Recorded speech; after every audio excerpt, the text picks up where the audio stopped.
عبد الله السعيد خريج ايه؟ طيب بلاش عبد الله. محمد الشناوي خريج ايه؟ مش معلوم ولا هما بيقولوا؟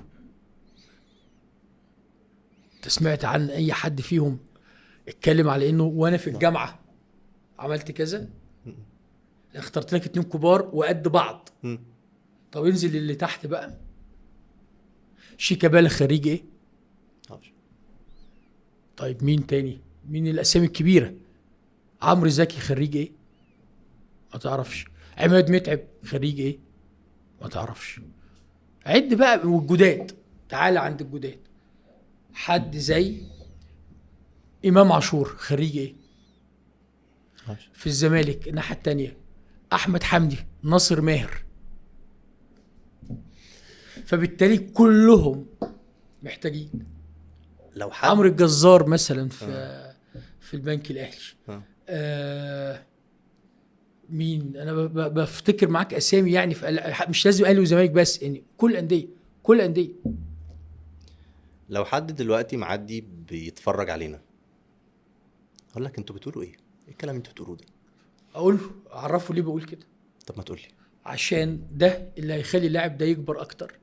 اما يخلص ما يطلق عليه وقته في كرة القدم والملاعب، هيتجه ازاي ويتحرك ازاي ويمشي ازاي بناء على افكار ودراسات.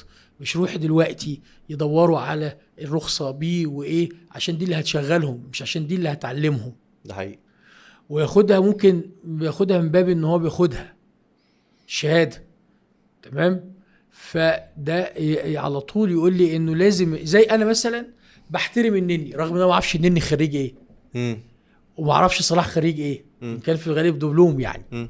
لكن ده ما بيقللش انك تبقى دبلوم خالص. ما صلاح مش واخد شهاده، بس عقليه مختلفه، بيتعلم منتاليتي مختلف، يطور نفسه ازاي ويحول نفسه ازاي. محمد النني مع البرو في التدريب وهو بيلعب.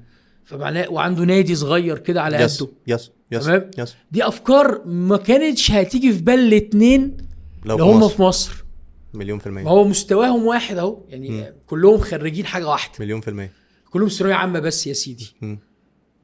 في اللي راح وما رجعش، وفي اللي طلع كده.